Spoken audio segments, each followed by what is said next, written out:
stream, Boruto Manga Chapter 57, people. Welcome back to the channel, Sanjae Uchiha here. And of course, naturally, it's that time of the month where we tackle the latest chapter of the Boruto manga. Of course, shout out to everyone that actually made it to the live stream that we did earlier today, because I'm recording this in the afternoon. But yeah, shout out to everyone that actually made it to the live stream. Respect. But getting into it, honestly, if nothing else coming out of this chapter, there's one thing I think most persons can agree on, and it's that Eida is the new best girl of the franchise. It's me. If nothing else, I could see a lot of persons really liking her as a female character coming out of this chapter. If nothing else, some persons would say a lot of persons are simping over her, but just her presentation in this chapter, honestly, definitely a best girl material, honestly. But that being said, in all seriousness though, well, that was serious, but in all seriousness though, I could also see persons coming out of this chapter feeling like it wasn't the best chapter, honestly. Like, it was either shit or you're okay with it, or it's an okay chapter at best, and I could understand why. But naturally, I'll be breaking down the positives and negatives and basically coming down to my, showcasing why I feel this chapter is more like, it's a 6 out of 10. I wouldn't call it complete shit. But all in all, let's get into it. Naturally, if you're new here, Boruto content every week, be sure to leave a like, subscribe. We're on our way to 20,000, hopefully. And let's break down chapter 57, Eida. Alright, so we start this chapter off where we basically left off with chapter 56 with Code about to confront Eida with Bug in his, in the mix essentially. And this part of the chapter essentially has Bug kind of freaking out, asking Code if he is aware of, Eida's abilities, kind of hinting at there's something more to her than meets the eye, essentially saying you won't be able to force her to do stuff. So he starts to hint at a lot of things there, but we quickly move over to the Five Kage summit, which is probably between this section and the conversation between Boruto and, not Boruto, but Naruto and Amado is probably one of my favorite parts of this chapter, because starting with the Five Kage summit, we essentially have the Kage going over the information that Konoha has learned about the recent or the current conflict, basically getting them up to speed regarding the issue of Code and the fact that he plans to basically kill a bunch of Konoha shinobi, with Naruto, Sasuke, Boruto, Kawaki being the prime, targets, as well as cultivating a divine tree via the 10 tails and basically ending the world essentially. So of course a lot of these things are established and brought up to speed with the Kage. What I like about this section though, and what I found funny, is that the Five Kage summit didn't take place in the usual format with them coming to Konoha, but it was by like a Skype or Zoom call, which I found to be like really funny, because like it just kind of took me out of the loop, because even though it was kind of like ambiguous in terms of where technology was in the 700 chapters of Naruto, like now when you see these technological advancements, it kind of takes you out of the moment. It's like, what, they have this now, like concrete? So there was that, but at the same time it makes sense and kind of falls in line with the theme of technology. But it was just funny to me, the Five Kage's Zoom summit. Honestly, that's honestly funny to me. But it kind of gets the message across and all the Kages are brought up to speed.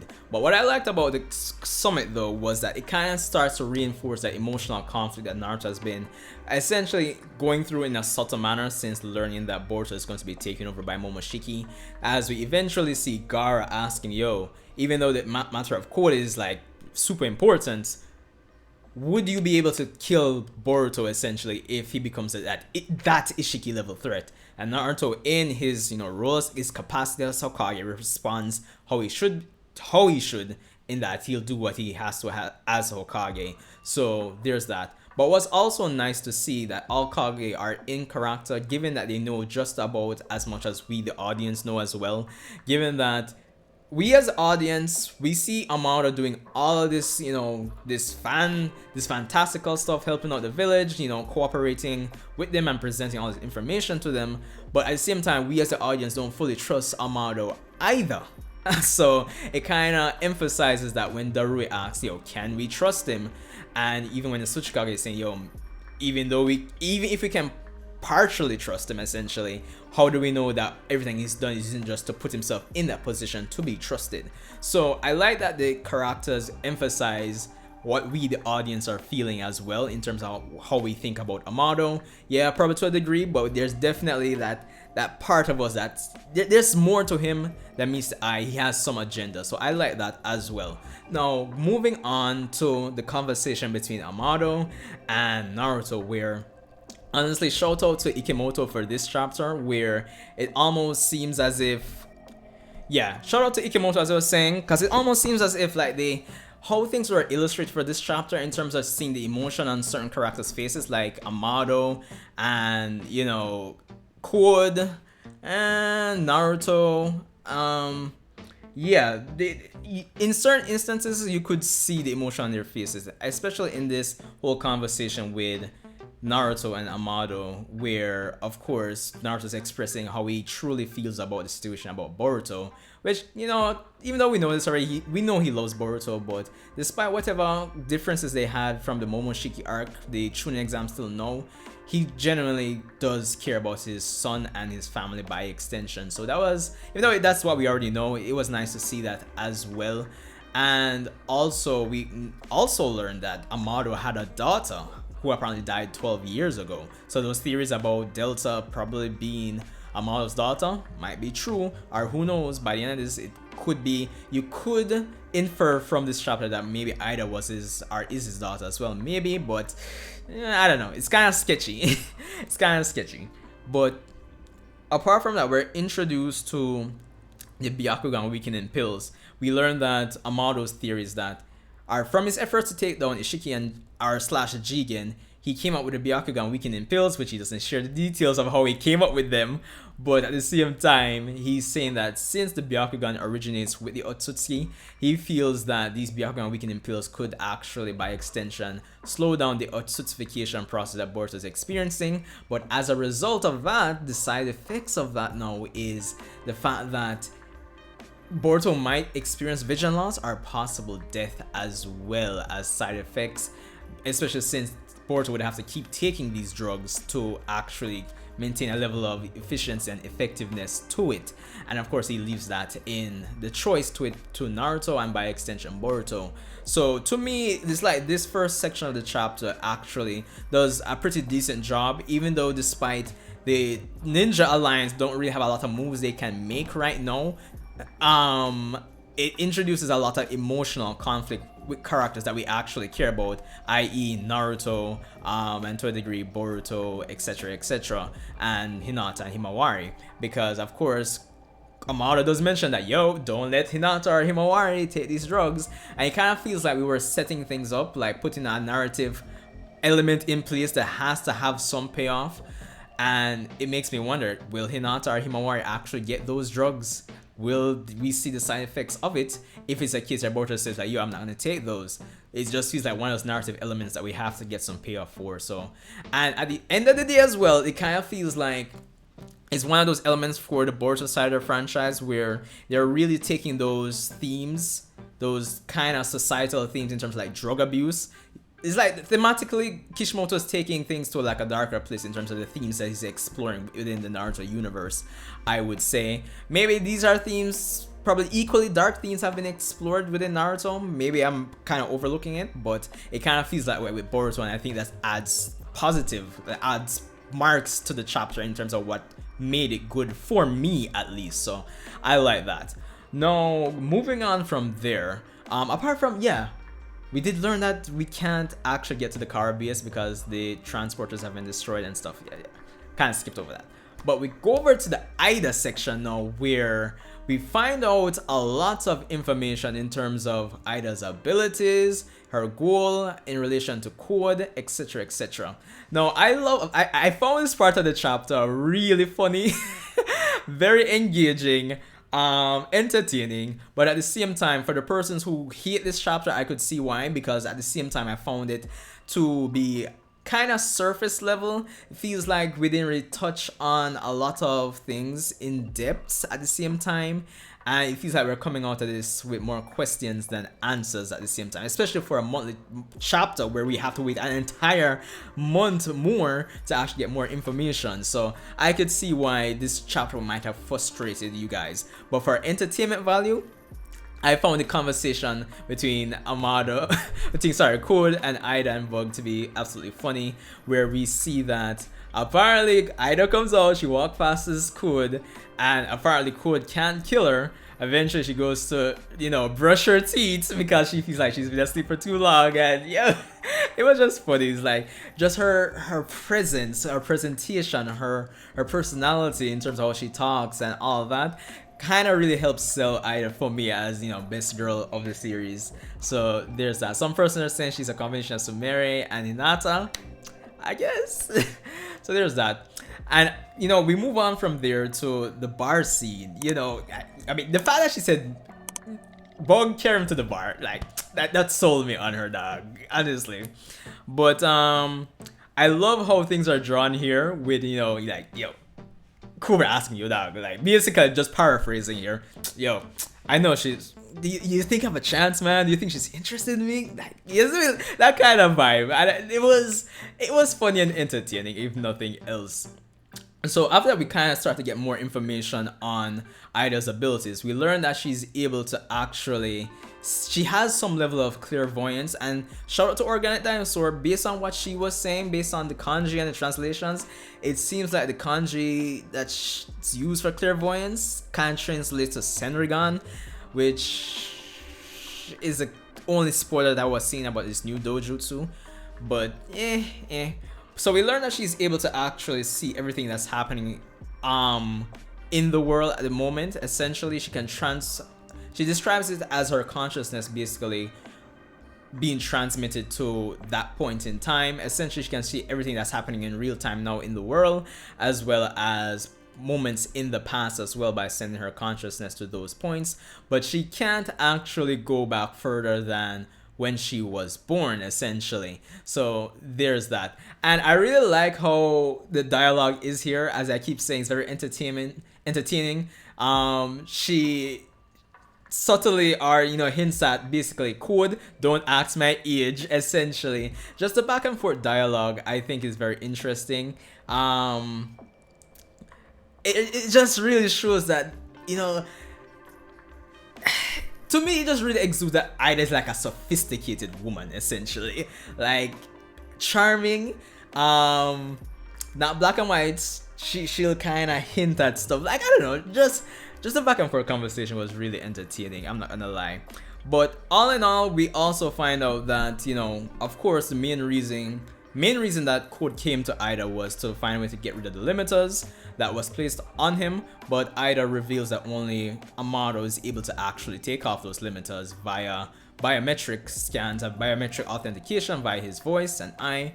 Code suggests that we could use transformation technique, but considering that Amado actually operated on his eye and transformed into a scientific ninja weapon, transformation alone isn't going to work. So Amado, with the big brain moves at the end of the day, ensuring that he cuts up all loose ends in terms of how things would actually go with Code, and ensuring that not anybody could just transform into him and just remove the limiters. So Amado really thinking long term here, I must say.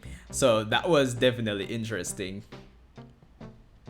Now we go into the part where I feel like it might be one of the most controversial aspects of the chapter, with the whole love aspect with Ida.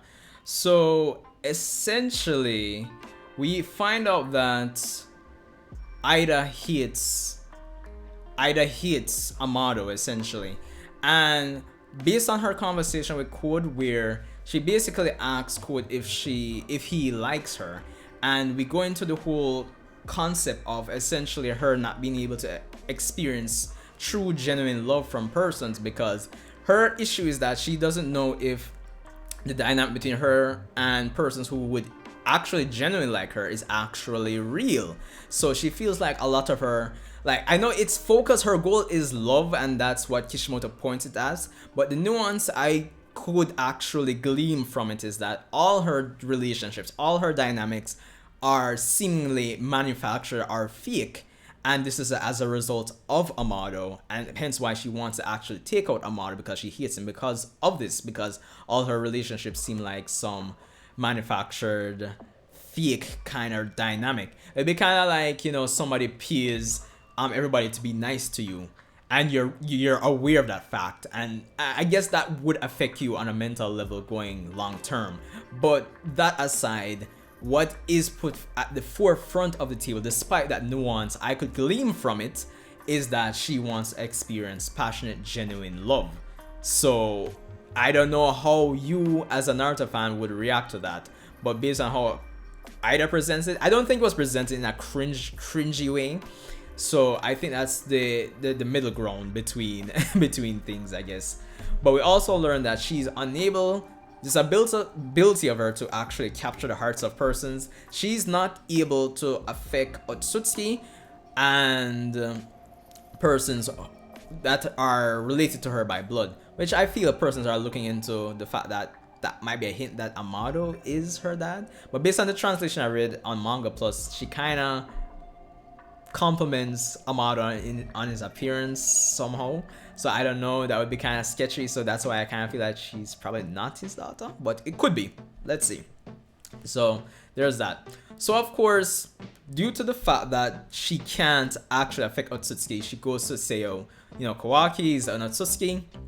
And of course, that leads up to Code saying, yo, Kawaki could be your prince, essentially. But at the same time, she acknowledges that Code definitely needs Kawaki or Boruto for the, cultivating the divine tree.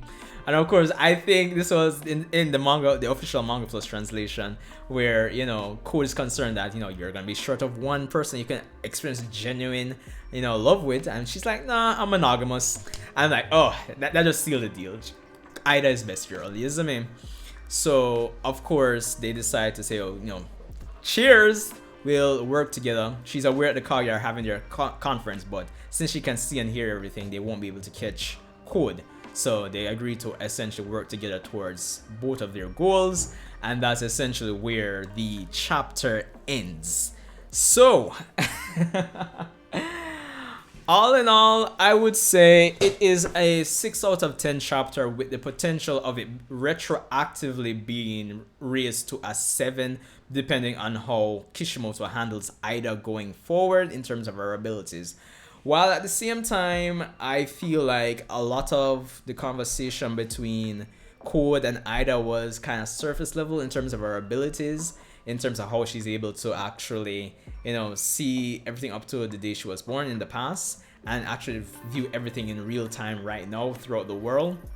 And her ability to capture the hearts of everybody, well, the person she comes in contact with the exception of Otsutsuki's and blood relatives. It feels like we needed more, like we need more explanation. But given that this is our introduction to the series, it's a good thing that we aren't really bogged down by like a ton of exposition. So it's kind of like a 50-50 thing. And based on how Kishimoto handles her going forward, it could make this chapter retroactively better because we'd actually then learn why he decided to make this chapter surface level. But at the same time, I could see persons kind of iffy about the whole love thing. I could see that being a touchy topic for the, your hardcore Naruto or Boruto fans. So it's kind of 50-50 at the same time. But for what it's worth, the section with her was entertaining. It was entertaining, and it really showcased how her personality is, that she's not just a flat character, I would say. So there is merit in the negativity that this chapter would have brought as well. So I love that aspect. And of course, the first half of this chapter does help to build towards some emotional conflict that we could potentially get down the line between Naruto, Boruto, and potentially Hinata and Himawari as well. So yeah, this chapter has its positives, and I think it stands at a 6 to a 6.5 rating for me. It's not bad, it's okay. Had its negatives, which I will agree on, and even if you think it's shit, I can understand why. I'm not gonna bash you on your opinion on that. But it's okay. It's an okay chapter, for the most part. But I enjoyed it. I loved it. And I'm interested to see where we go from here. I would expect for next chapter we'll get, because we didn't get any Boruto or Kawaki for this chapter, but I'm expecting to get Boruto, Kawaki, Code, Eida, and potentially Sasuke for next chapter being the highlight. So it's interesting to see where that's going to go. Of course, Naruto has a big decision to make with these Byakugan weakening our Otsutsuki transformation inhibiting pills. So that's going to be interesting to see where that conflict goes and where things go with that theme that Kishimoto is trying to bring to the, bring the series to. So, yeah, I'm interested to see where it's going to go. I would love to hear what your opinion is on this chapter and everything that we got presented with. Jano. Jano. And do you believe that Eida is best girl? Because honestly, she really does seem like she is, isn't it? But anyway, Sanjae, Uchiha, thanks for tuning in. Lights are baking me here, sweating. And I'll see you in the next 1,000,001 Boruto discussions going forward. Yeah.